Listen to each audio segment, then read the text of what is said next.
Gerick. I'm a part owner in Gerick Cycle here in Trail, and we do all sporting goods, mainly including bikes and skis. They've been around since 1983. Quickly, especially the serious mountain bikers, it's growing super quickly.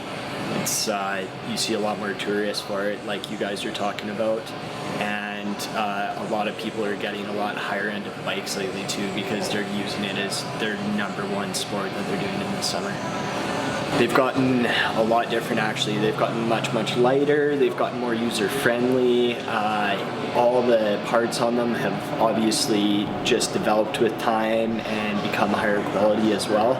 And we're used to see a bike even 5 years ago that would have been par for the course at 50 pounds that somebody would ride. Now they're all at 30. So they're all getting super light and super easy, which is great.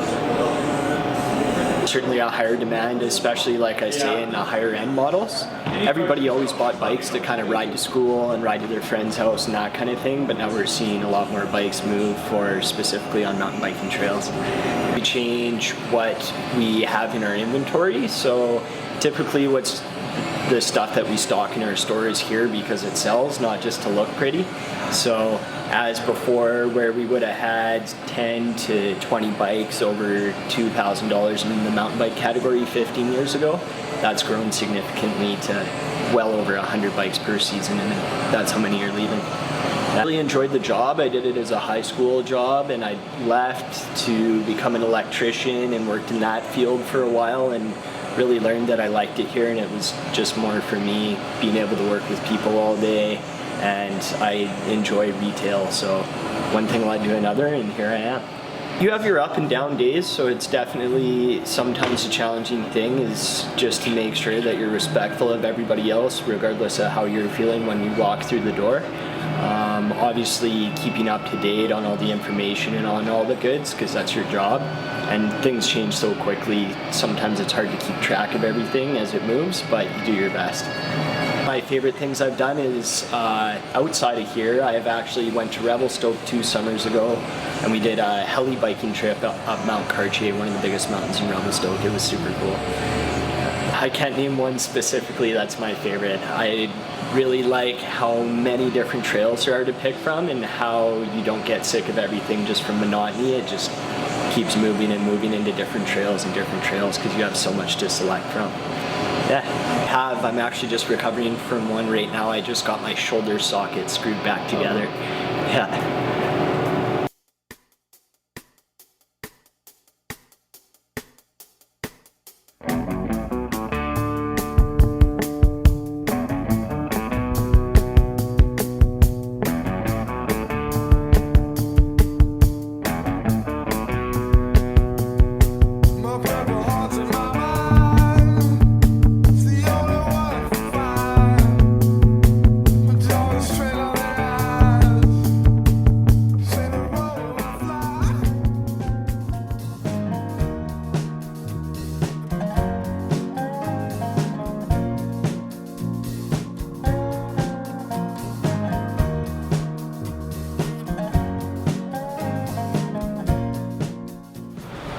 Hi, my name is Petri Reto. I'm lucky enough to be one of the owners of Rossland Beer Company. My role here is to handle a lot of the day-to-day operations, try to assist with the brewing when I can, and also always on the search for the freshest ingredients and a lot of licensing and liquor control rules. That's kind of my role here at the brewery.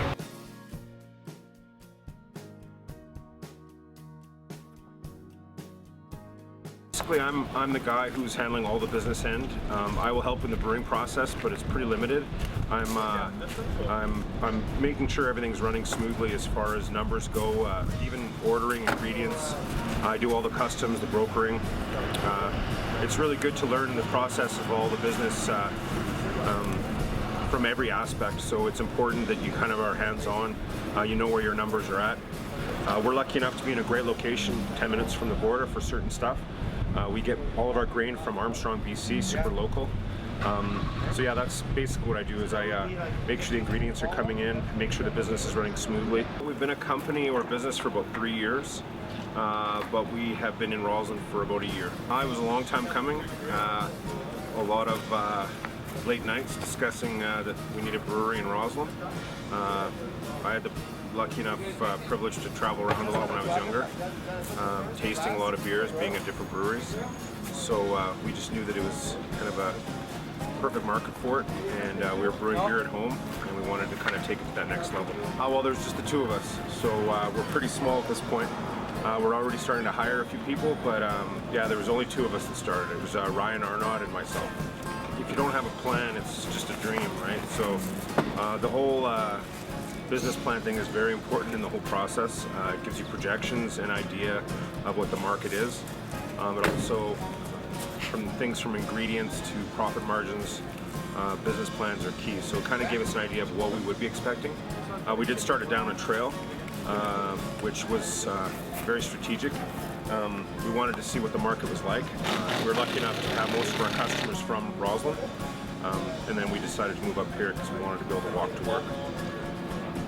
You can hear the hammering right now. That's what they're doing. They're building that deck, the lounge. So right now we're a manufacturing license with an on-site endorsement. So that means you can have samples and have one glass of beer.